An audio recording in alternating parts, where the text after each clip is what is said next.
Hello दोस्तों, एक नई वीडियो के साथ मैं आपका सबका स्वागत करता हूं अपने वीडियो यूट्यूब चैनल में। देखिए, हमने पिछले 2 वीडियो में जो पढ़ा था, हमने पढ़ा था इतिहास की पृष्ठभूमि, संविधान के इतिहास की पृष्ठभूमि को, जिसमें हमने 2 एक्ट अभी तक पढ़ दिए हैं। कौन कौन से? एक रेगुलेटिंग एक्ट पढ़ दिया है, एक पिट्स इंडिया एक्ट पढ़ दिया है। ठीक है, आप अगर इन दोनों एक्ट को समझना चाहते हैं तो आप मेरी पहले की 2 वीडियो देख सकते हैं। ठीक है, आइए हम इसी एक्ट के सिलसिले को आगे बढ़ाते हैं अपने अगले एक्ट में। ठीक है, कल मैंने थोड़ा बहुत इंट्रो दिया था इन एक्टों के बारे में। ठीक है, जिसमें बताया था मैंने कि पिट्स इंडिया एक्ट के बाद 4 ऐसे चार्टर एक्ट आए थे। 4 चार्टर एक्ट आए थे जो 1793 में आया था, एक आया था आपके 1813 में, एक 1833 में और एक 1853 में, जिनके बीच लगभग 20 साल का अंतराल था। ठीक है, आया आपके समझ में? ठीक है, उन्हीं में से आज हम 2 एक्टों के बारे में हम क्या करेंगे, चर्चा करेंगे। ये एग्ज़ाम में इतने पूछे नहीं जाते, मगर आजकल जो अब नए एग्ज़ाम आ रहे हैं उनमें इनसे क्वेश्चन बनने स्टार्ट हो चुके हैं, तो इसलिए हम इन दोनों एक्ट को भी देखते हैं। ठीक है, ठीक है, अब देखते हैं हम पहला एक्ट। पहला एक्ट कौन सा है?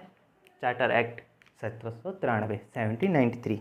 ठीक है, अगर पूछ लिया जाए तो सबसे पहला एक्ट चार्टर एक्ट कब आया था? तो कब आया था? 1793 में। कब आया था? 1793 में। ठीक है, 1793 में। ठीक है, उसमें कही क्या क्या बात की गई थी और क्या क्या उसमें प्रावधान लाए गए थे, तो देखेंगे। आपको ये तो पता है, आपको ये तो पता होगा कि जो एक्ट थे उसमें ज़्यादातर जो एक्ट थे वो भारतीय जनता के लिए इतने नहीं थे जितने कंपनी, ब्रिटिश सरकार की कंपनी को नियंत्रण करने के लिए वो एक्ट लाए जा रहे थे। ठीक है, इसमें आप 1793 में हम एक पॉइंट और है कि इसमें गवर्नर जनरल की शक्तियों का विस्तार किया गया। अब क्या किया गया? गवर्नर जनरल की शक्तियाँ क्या गई? विस्तार किया गया कि जिस चीज़ में मतलब जैसे हर एक गवर्नर की शक्तियाँ थी उनको भी कुछ हटा के किस में दे दी गई? गवर्नर जनरल में दे दी गई। ऐसे ही करके उसका जो शक्तियों का है एक विस्तार किया गया कि जैसे सैन्य शक्ति वगैरह, नागरिक वगैरह, ये सब के सब क्या है, एक और मतलब उनकी शक्ति का एक विस्तार किया गया। ठीक है, विस्तार कर दिया गया किसका? गवर्नर जनरल का। दूसरा, वरिष्ठ अधिकारियों की नियुक्ति की गई। वरिष्ठ अधिकारियों मतलब एक गवर्नर जनरल हो गए, गवर्नर्स हो गए, कमांडर एंड चीफ हो गए। ठीक है, इनकी क्या की नियुक्ति की गई इस एक्ट के बाद। आगे समझ में? पहला क्या था? गवर्नर जनरलों की क्या शक्ति का क्या गया? विस्तार किया गया। ठीक है, आप एक चीज़ इसमें कमेंट करके बताना कि पहला गवर्नर जनरल कौन था, बंगाल का पहला गवर्नर जनरल कौन था, कमेंट करके ज़रूर बताना। ठीक है, आगे बढ़ते हैं। वरिष्ठ अधिकारियों की नियुक्ति की गई। अब क्या क्या है इसमें? वरिष्ठ अधिकारियों की नियुक्ति की गई। ठीक है, कौन कौन से? जैसे गवर्नर जनरल हो गया, गवर्नर हो गया और कमांडर इन चीफ हो गया।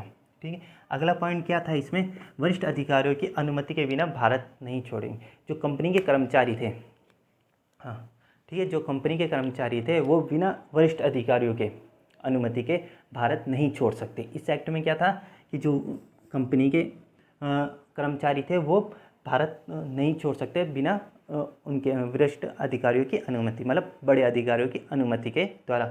ठीक है, वरिष्ठ अधिकारी कौन? गवर्नर जनरल, गवर्नर, कमांडर और चीफ, इनके अनुमति के द्वारा क्या नहीं कर सकते? ये भारत नहीं छोड़ सकते। कौन? कंपनी के कर्मचारी। आगे समझ में? अगला पॉइंट था, अगला पॉइंट 5 लाख पाउंड ब्रिटिश सरकार को दिए। अब ये था कि जो पैसा कमाता था कंपनी, जो यहाँ से व्यापारों से पैसा कमाता था या फिर राजघरानों से जो पैसा मिलता था, उसका लगभग 5 लाख पाउंड वो ब्रिटिश सरकार को देंगे इस एक्ट में। समझ में आ गया आपको? इस एक्ट में क्या गया था? 5 लाख पाउंड रुपये, 5 लाख पाउंड जो है वो किसको देंगे? ब्रिटिश सरकार को दिए जाएंगे। 5 लाख पाउंड किसे दिए जाएंगे? ब्रिटिश सरकार को दिए जाएंगे। आया समझ में? ठीक है, इसके बाद हम क्या करते हैं, एक बार इसे रिवाइज करते हैं। ठीक है, देखिए, चार्टर एक्ट कब आया था?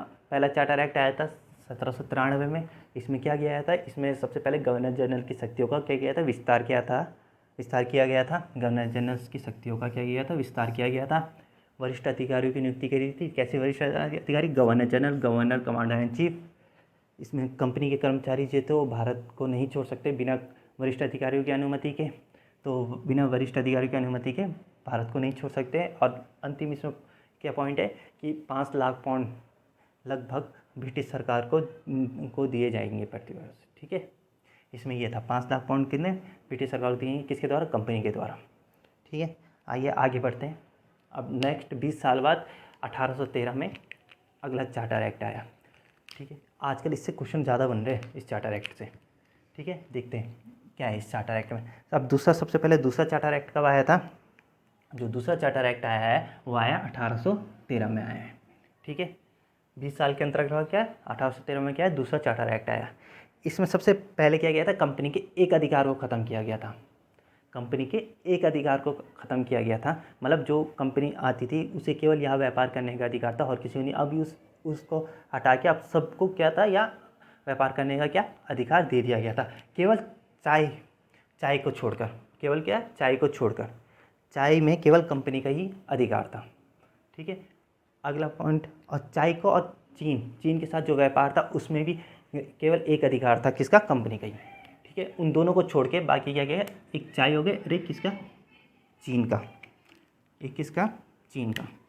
चीन के साथ जो व्यापार था, चीन के साथ भी व्यापार था जो, उसे भी इन्होंने क्या किया है, एक अधिकार में ही था।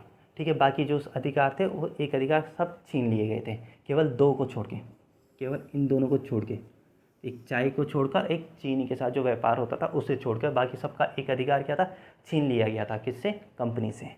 समझ में आ गया? ठीक है, अब इसमें पहली बार क्या हुआ, संवैधानिक स्थिति स्पष्ट हुई। ब्रिटिश सरकार के द्वारा जो संसद के द्वारा कानून लाए गए, इसमें पहली बार क्या स्पष्ट हुआ एक संवैधानिक स्थिति का। ठीक है, एक कॉन्स्टिट्यूशन, एक बॉडी है जिसके रूल और रेगुलेशन से यहाँ क्या चलेगा, रूल चलेगा। इससे क्या हुआ, एक स्पष्टता आई इस एक्ट के बाद से। ठीक है, इसमें सबसे मेन है ईसाई धर्मों का प्रचार की अनुमति मिल गई थी। ठीक है, इसमें क्या हुआ, ईसाई धर्मों के लिए प्रचार की अनुमति मिल गई थी। ठीक है, एक थेरोसिस सोसाइटी थी, उस एक्ट इसमें इसी टाइम वो भारत में भी आई थी। ठीक है, एक बात ये भी था ना, एक थेरोसिस सोसाइटी थी जो इसी टाइम क्या आई थी, भारत में आई थी। तो यहाँ से क्या, ईसाई धर्मों का प्रचार होना स्टार्ट हो गया था। ठीक है, अब इसमें एक और प्रावधान है, एक और क्या प्रावधान किया गया, इसमें क्या गया कि कंपनी का जो आय होगा वो शिक्षा में 1 लाख रुपए प्रतिवर्ष खर्च करने का प्रावधान किया गया। कंपनी के द्वारा मतलब इस एक्ट में बोला गया कंपनी अपने आय का 1 लाख रुपए शिक्षा में प्रतिवर्ष खर्च करेगी। प्रतिवर्ष क्या करेगी, खर्च करेगी का प्रावधान था।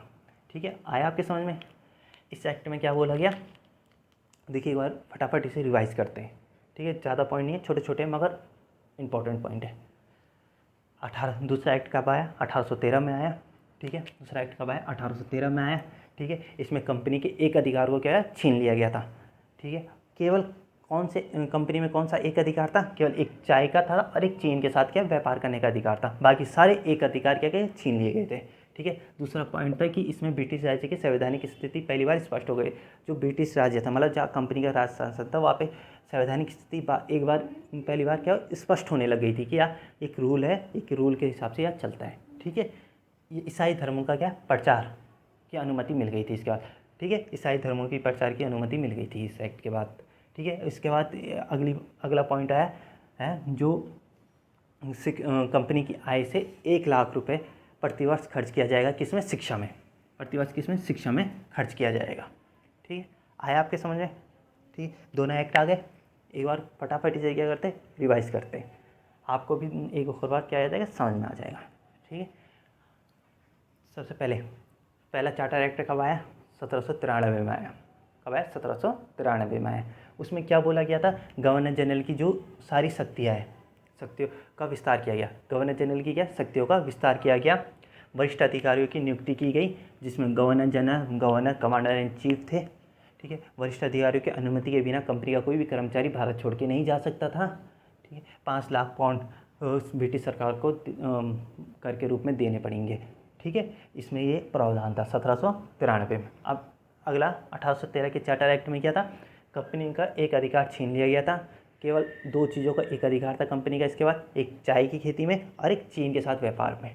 ठीक है, अगला क्या था, अगला था कि ब्रिटिश राज्य के संवैधानिक स्थिति स्पष्ट होने लग गई थी। अब जो ब्रिटिश राज्य में थे उनकी संवैधानिक स्थिति अब पहले से स्पष्ट होने लग गई थी। एक कानून है जिसके हिसाब से ये चल रहे हैं। ठीक है, ईसाई धर्मों का प्रचार होने लग गया था और कंपनी हर एक वर्ष प्रतिवर्ष 1 लाख रुपए शिक्षा में खर्च करेगी। ये इस एक्ट के द्वारा ब्रिटिश संसद ने कहा था।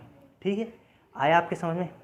ठीक है। अगर आज का वीडियो आपको अच्छा लगा होगा प्लीज़ लाइक करना, शेयर करना, कमेंट करना, ठीक है। और आगे अब जो हमारी नेक्स्ट वीडियो आएगी वो आएगी अगला चार्टर एक्ट। कौन से चार्टर एक्ट में आएगी? अब कौन सा चार्टर एक्ट था? चार्टर एक्ट बोलते थे। अब इसका बाद कौन सा आता है? चार्टर एक्ट आता है। इसके बाद चार्टर एक्ट आएगा 1833। इसको हम क्या करेंगे? नेक्स्ट क्लास में चर्चा में करेंगे, ठीक है। और आपको आज की वीडियो कैसे लगा कमेंट बॉक्स में ज़रूर लिखिए, ठीक है। आज के लिए इतना ही काफ़ी। मिलते हैं हम अगली वीडियो में। धन्यवाद।